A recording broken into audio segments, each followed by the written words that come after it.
Hello, Matthew Bell with Alzheimer'sProof.com, and today I wanted to go over a simple household hack that enables you to help with access control problems in the home for Alzheimer's home care without having to spend any money at all.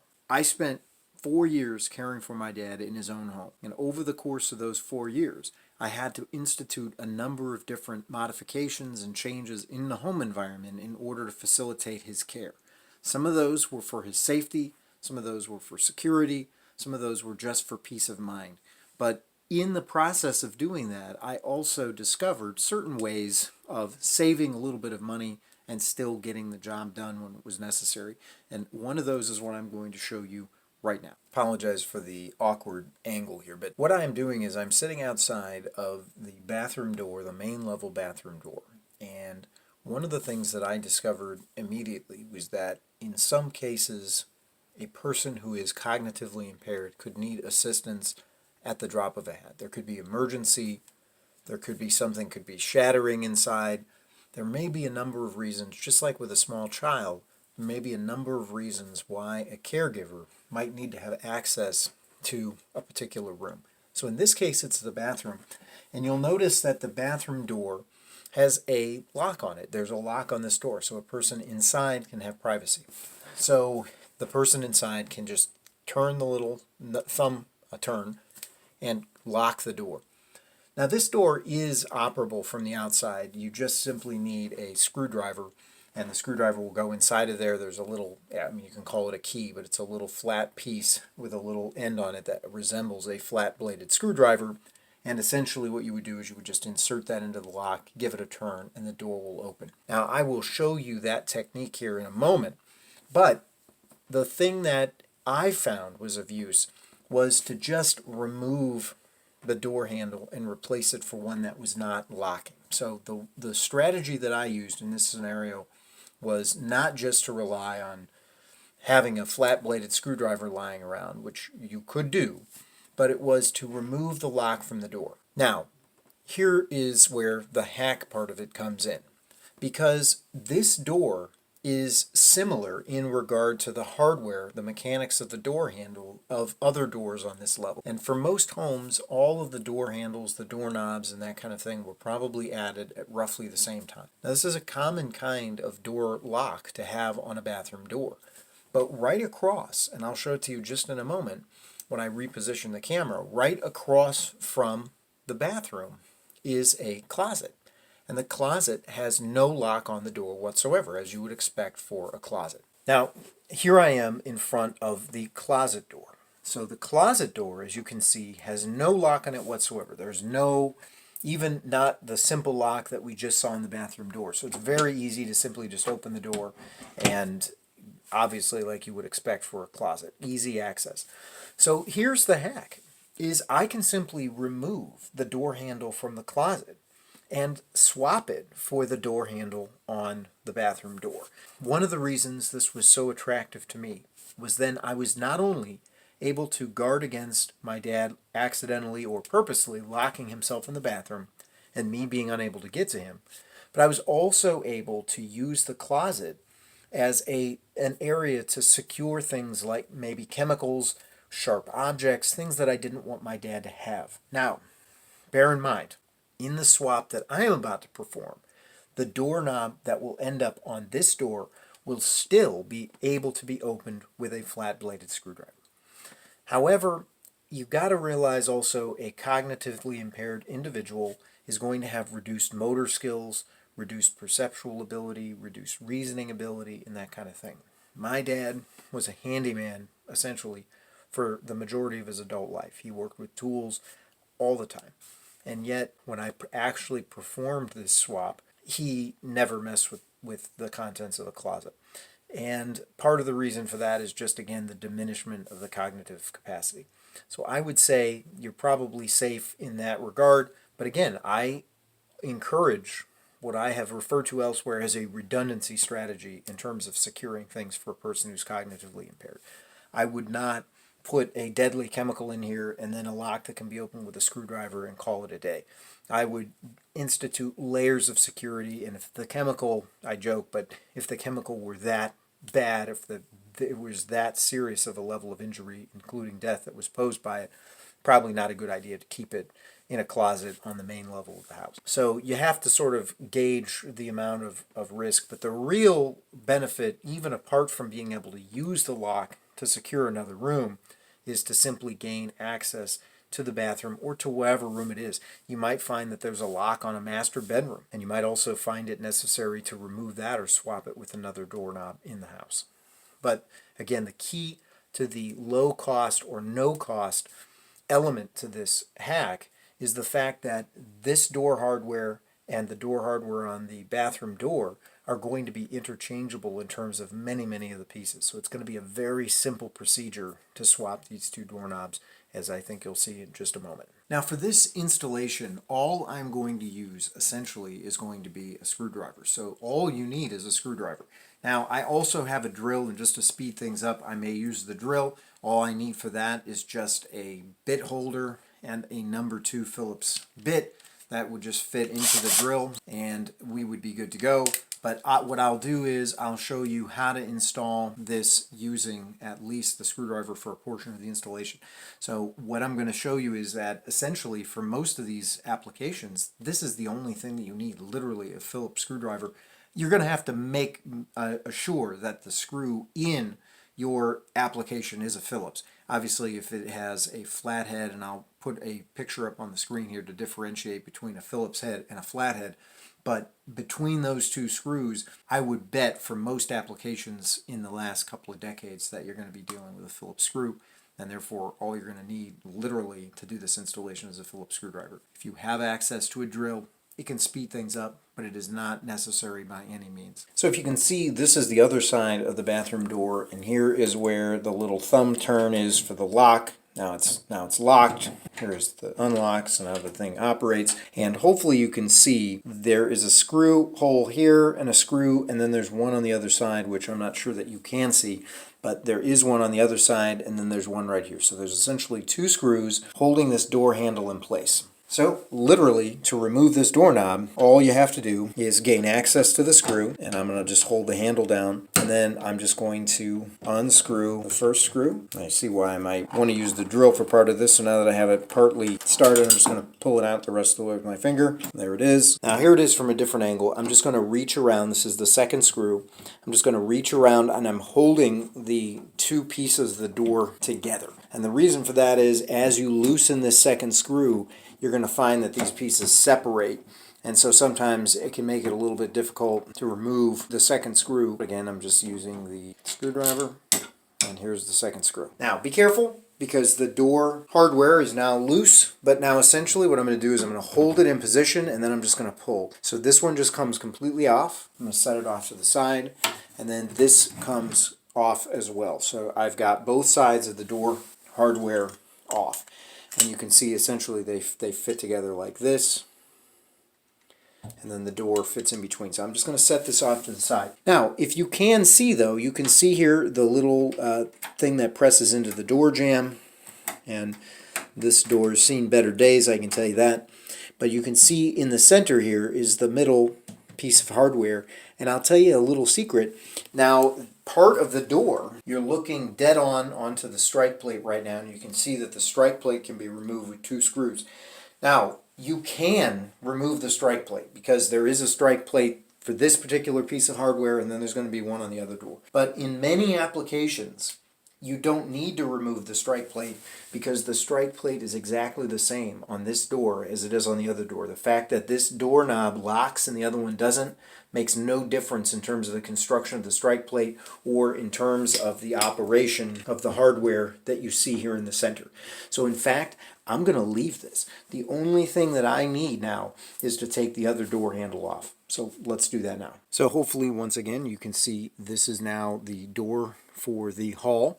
I've got it open, so once again you can see the screws. The screws are obviously inside of both doors. From the perspective of standing outside, you wouldn't want to have somebody who's outside be be able to unscrew the door handle and disarm the lock or disengage the lock.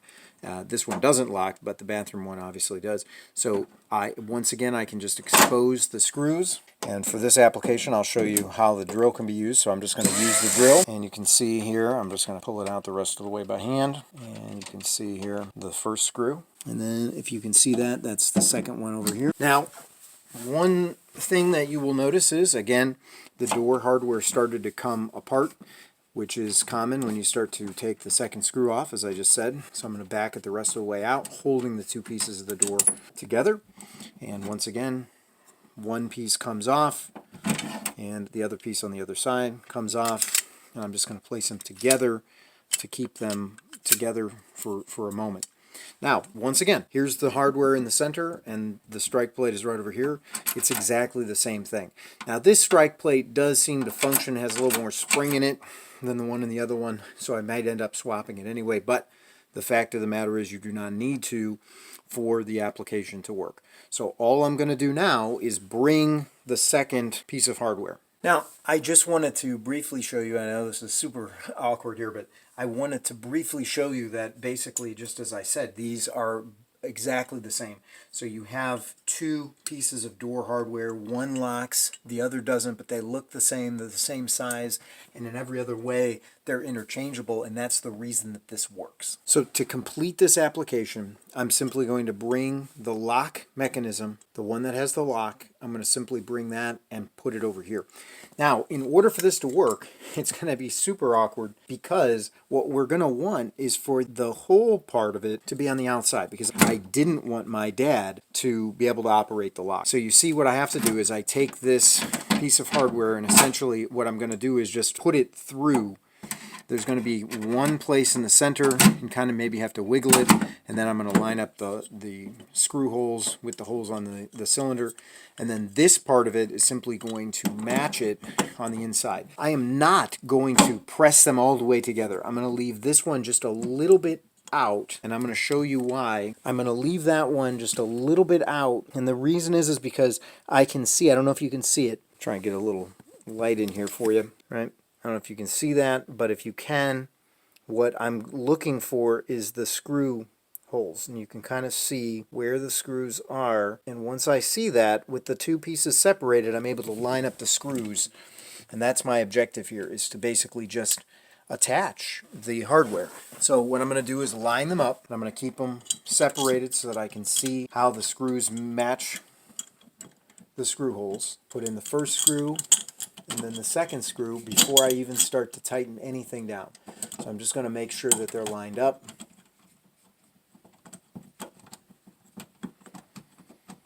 Okay. Once they're lined up, once again, now we can press them together. And here I'm just going to use the drill to speed things along.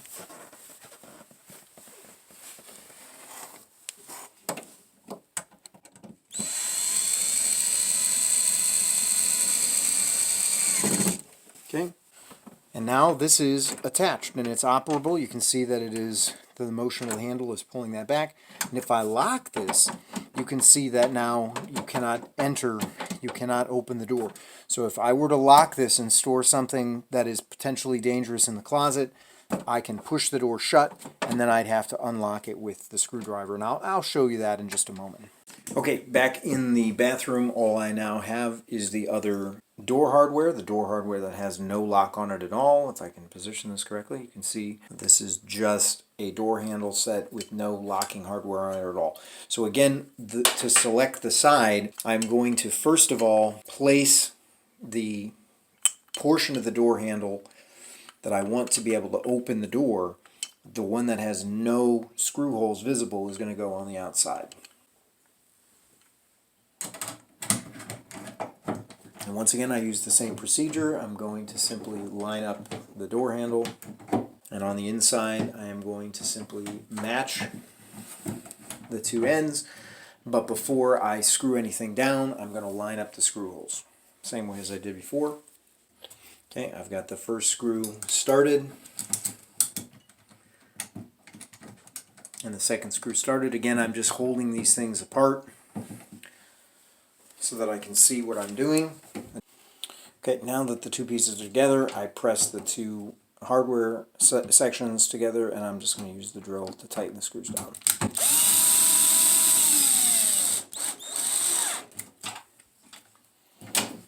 Hold the handle in order to gain access to the second screw.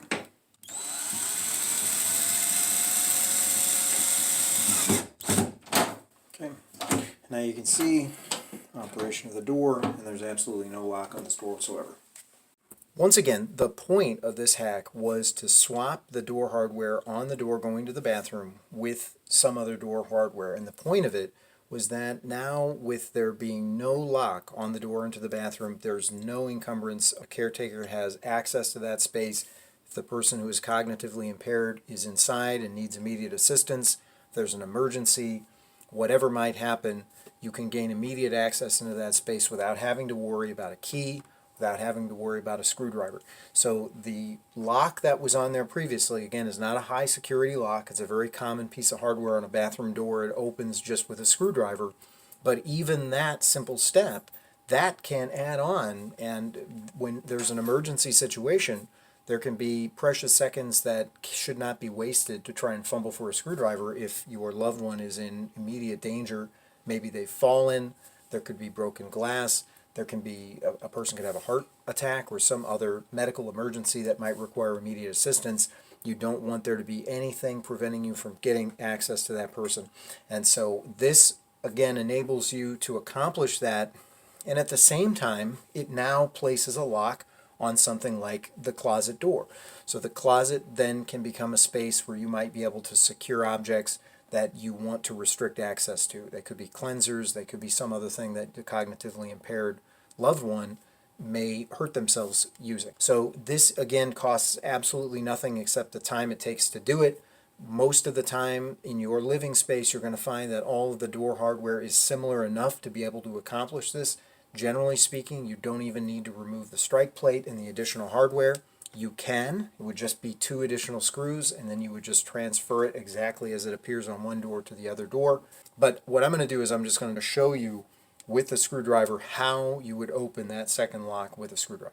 Okay, I just wanted to take 1 second and show you how you can actually use this, because it is somewhat counterintuitive here, since this operates with this little thumb turn, and since there's nobody, generally speaking, you wouldn't unlock this door with a key. Generally speaking, the person in the bathroom would lock it with the thumb turn and then unlock it when they come out. So if you're using it for a closet, it's not obvious to everyone how you would actually get this door open again, because there is a little hole there instead of a keyhole. It's just a recessed circular opening. Now, what you will receive when you get this, and I don't have it for this, is simply a flat piece of hardware that resembles a flat-bladed screwdriver like this. Is what I'm going to use to open it. So when you see that it is open, obviously you can operate the handles. When you turn the thumb turn, now the door does not operate. Well, this flat-bladed screwdriver is simply inserted into the opening, and you can kind of wiggle it around. You'll feel that it will engage the lock, and then you just kind of give it a little turn. And you'll see, if you saw that, the little thumb turn turns, and now the thing will open. And it will operate the same way. If I shut the door, now the door is locked. If you had chemicals behind there, you could have some measure of protection against your loved one using those. I doubt that you're going to be able to see inside of this, but if you can see the little opening there, I will just fish this screwdriver inside, turn it, and now the door is unlocked. So once again, that was a no cost. That should cost you absolutely nothing to do. It doesn't require that you buy any new locks, which might be your inclination. You don't have to buy new hardware for the doors unless there's something already damaged about them. You should be able to accomplish that swap with very little effort and very little time. You could do it just with a simple screwdriver, a hand tool. I used a drill for part of it just in order to speed it up. If you found something of use in this video, please like it, please subscribe to the channel, hit the notification bell so that you will be alerted to new content when it becomes available. I thank you so much for joining me, and I look forward to seeing you again in another video. Thank you so much.